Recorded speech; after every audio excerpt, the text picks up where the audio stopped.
மீண்டும் உங்களை நாம் சந்திப்பதிலே மிக்க மகிழ்ச்சி அடைகின்றோம். நான் இலங்கையில் இருந்து பதுளை போதனா வைத்தியசாலையில் இருந்து வைத்தியர் கிருஷான் வேதநாயகம். நாங்கள் பார்த்து கொண்டிருக்கின்ற விடயம் விந்து முந்துதல் அல்லது ப்ரீமெச்சுவர் இஜாக்குலேஷனை பற்றி பார்த்து கொண்டிருக்கின்றோம். எனவே இன்று முக்கியமாக இந்த ப்ரீமெச்சுவர் இஜாக்குலேஷன் அல்லது விந்து முந்துதலுக்குரிய என்னென்ன மிக முக்கியமான காரணிகள் அங்கு இடம்பெறுகிறது என்பதை பற்றி நாங்கள் கொஞ்சம் பார்க்க போகின்றோம். முதலிலே நான் பல தடவைகள் சொல்லியிருக்கிறது போல பயாலஜிக்கல் என்று சொல்லுவோம். ஏதாவது ஒரு நோய் ஒருவருடைய உடலிலே இருக்குமாக இருந்தால் இந்த பிரச்சனை அவர்களுக்கு ஏற்படுகிறது. இரண்டாவதாக மனநிலை சம்பந்தப்பட்ட விடயம், அதாவது சைக்கோலஜிக்கல் என்று சொல்லுவோம். முதலாவது பயாலஜிக்கல், இரண்டாவதாக சைக்கோலஜிக்கல் என்று சொல்லுவோம். அதாவது அவருக்கு மனநிலையிலே ஏற்படுகின்ற குழப்பங்கள் காரணமாக இருக்கின்றது. மூன்றாவதாக ரிலேஷன்ஷிப் பேஸ்ட், இதை பற்றி தான் நான் இன்று கட்டாயமாக பார்க்க வேண்டும். அதாவது ரிலேஷன்ஷிப் பேஸ்ட் என்று சொல்லுகிற போது அவருடைய பெண் நண்பருடனோ அல்லது மனைவியுடனோ அவருடைய இருவருக்கும் இடையிலே இருக்கின்ற அந்த தொடர்புகளிலே ஏற்படுகிற பிரச்சனை. இன்றைய காலப்பகுதிகளிலே நாங்கள் எல்லாருமே பிஸி லைஃப், எல்லாருமே ஃபாஸ்ட் ஃபுட் காலத்திலே நாங்கள் இருந்து கொண்டிருக்கிறோம் உலகம் முழுவதும். என்றபடியினாலே இந்த செக்ஷுவல் லைஃப், அதாவது பாலியல் வாழ்க்கை கூட ஒரு ஃபாஸ்ட் ஃபுட் மாதிரி இருந்துவிட முடியாதா என்று சொல்லி பல பேர் நினைப்பதை எனக்கு நினைக்கிறார்கள் என்று நான் நினைக்கின்றேன். எனவே இதில் இருந்து கொஞ்சம் நாங்கள் விடுபட வேண்டும். முக்கியமாக ஒவ்வொரு ஆண் மகனும் கவனித்துக் கொள்ள வேண்டியது என்னவென்றால், தன்னுடைய மனைவியாக இருக்கலாம், தன்னுடைய பெண் துணைவியாக இருக்கலாம், ஒவ்வொரு முறையும் அதாவது தன்னுடைய விந்து வெளியேறுவதற்கு முதல், அதாவது இஜக்குலேஷன், அதாவது சுக்கிலப்பாயம், விந்து வெளியேறுவதற்கு முதலிலேயே அவர்கள் என்ன செய்ய வேண்டும், தன்னுடைய மனைவியினுடையோ அல்லது தன்னுடைய பெண் துணையினுடைய உச்சக்கட்டத்தை அல்லது ஓகாசத்தை ஏற்படுத்த வேண்டும். இது மிகவும் முக்கியமானது. This is a golden rule. அதாவது இந்த பிரச்சனையில இருந்து வெளியே வருவதற்கு மிக முக்கியமான தங்க கட்டளை, கோல்டன் ரூல் என்னவென்றால், ஒரு ஆண் தன்னுடைய துணையினுடைய அதாவது உச்சக்கட்டம் அல்லது தன்னுடைய துணை அல்லது மனைவி உச்சக்கட்டத்தை அல்லது ஓகாசத்தை அடைந்த பிற்பாடுதான் அவர் விந்து வெளியேற்ற வேண்டும். இது முக்கியமாக அனைவருமே கவனித்துக் கொள்ள வேண்டிய ஒன்று. இதை நாங்கள் யோசித்து வைத்திருப்போமாக இருந்தால் இந்த பிரச்சனையில இருந்து எங்களாலே 100% விடைபட முடியும். அதே நேரத்திலே முக்கியமாக கவனித்துக் கொள்ள வேண்டியது, ஒரு பெண் எவ்வாறு நாங்கள் அந்த பெண்ணை நாங்கள் தூண்டுவது என்பதை பற்றியும் நான் இன்று பார்க்க இருக்கிறேன். பல பேருடன் தொலைபேசியின் மூலமாக தொடர்பு கொண்டு பல விடயங்களை கேட்டுக்கொண்டிருக்கின்றார்கள். என்றபடியால் இன்று இதை எவ்வாறு ஒரு பெண்ணை நாங்கள் ஆர்காசமோ அல்லது உச்சக்கட்டம் அடைய நாங்கள் தூண்ட வேண்டும் என்பதை பற்றி பார்க்க இருக்கின்றோம். உங்களுக்கு தெரியும், இந்தியாவிலே அண்மையிலே நடைபெற்ற கணக்கெடுப்பின்படி 90% 95% அளவு பெண்கள், திருமணம் முடித்த பெண்கள் தங்களுடைய வாழ்க்கை காலத்திலே ஒரு தரமாவது இந்த ஆர்காசத்தை அல்லது உச்சக்கட்டத்தை அடையவில்லை. வீட்டிலே 7-8 பிள்ளைகள் இருக்கும், ஆனால் அந்த பெண் ஒருபோதுமே இந்த உச்சக்கட்டம் அல்லது ஆர்காசத்தை அடையாதவராகத்தான் இருப்பதாக காண கிடைக்கிறது. இந்தியாவில் தான் இந்த தரவுகளை வைத்து ஒரு ஆராய்ச்சி படிப்பு ஒன்று நடைபெற்றது, ரிசர்ச் ஸ்டடி. எனவே இதன் மூலமாக இந்த விளைவுகள் எங்களுக்கு பெறப்பட்டது. எனவேதான் ஒவ்வொரு முறையும் ஒவ்வொரு ஆண் தன்னுடைய பெண் துணை இருக்கின்ற போது முதலில் அவர் கவனிக்க வேண்டிய முக்கியம் என, என்னுடைய பெண் துணை உச்சக்கட்டத்தை அடைந்த பிற்பாடுதான் என்னுடைய மற்ற வேலைகளை நான் செய்வேன். இதற்கு மிக முக்கியமாக முன் விளையாட்டுகள் எனப்படுகிற ஃபோர்ப்ளே முக்கியமானது.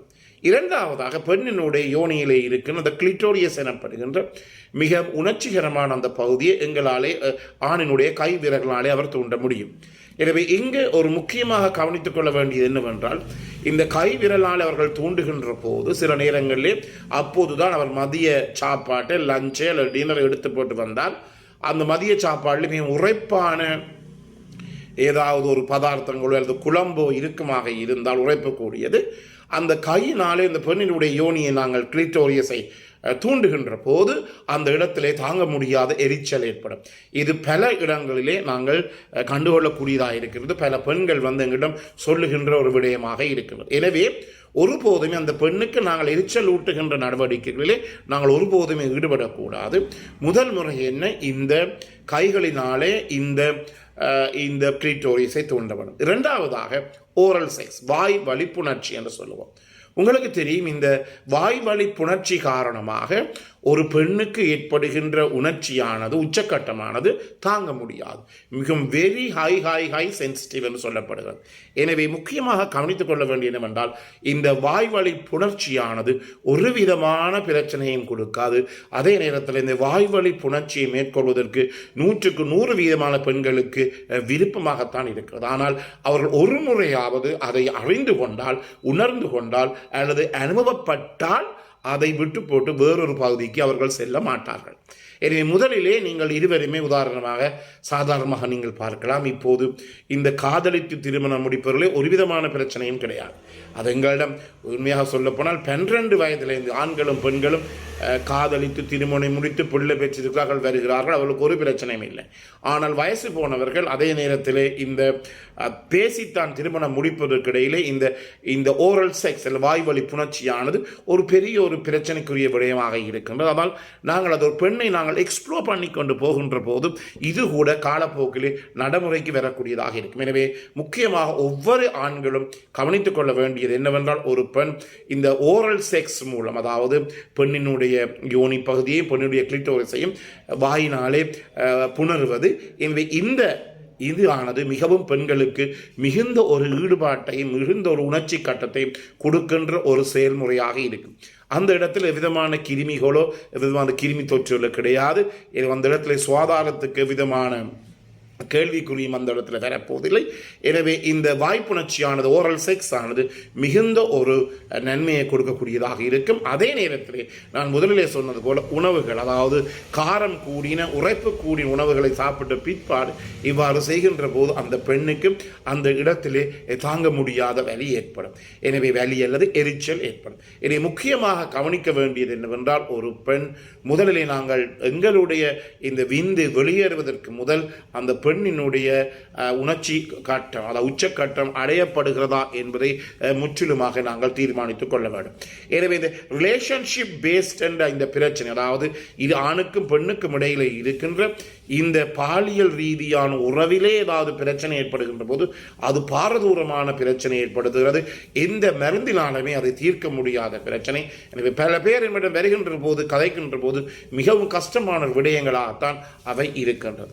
எனவே இதை உணர்ந்து நாங்கள் செயற்பட வேண்டும். முதலில் பெண்ணினுடைய உணர்ச்சியை நாங்கள் தூண்டி அதன் பின்பு அதே நேரத்தில் பெண்களுடைய மார்பகத்தை தூண்டுகின்ற போது கூட அந்த இடத்திலே மிகவும் கூடுதலான அளவு உணர்ச்சி ஏற்படுவதை காணக்கூடிய இருக்கும். இதை நாங்கள் ஃபோர்ப்ளே அல்லது முன்விளையாட்டு என்று சொல்லுவோம். எனவே இவையெல்லாம் செய்து கொண்டு வருகின்ற போது எங்களை அறியாமலேயே எங்களுக்கு இந்த விந்து முந்துதல் என்ற பிரச்சனை குறைவடையக்கூடியதாக இருக்கின்றது. எனவே இந்த நிகழ்ச்சி உங்களுக்கு பிடித்திருந்தால் அறிமுகப்படுத்துங்கள், ஷேர் பண்ணுங்கள், லைக் பண்ணுங்கள், மணி சின்னத்தில் பெல் சைனை அமுழ்த்தி இதை நீங்கள் சப்ஸ்கிரைப் பண்ணலாம். மேலதிக தகவல்கள் தேவையாக இருந்தால் 0094777 356245 மூலம் தொடர்பு கொள்ள முடியும். பிறந்திருக்கின்ற நாள் உங்கள் அனைவருக்கும் இனிய பொழுதாக அமைய அனைவருக்கும் பொதுவாக வேண்டி விடைபெறுகிறேன். நன்றி, வணக்கம்.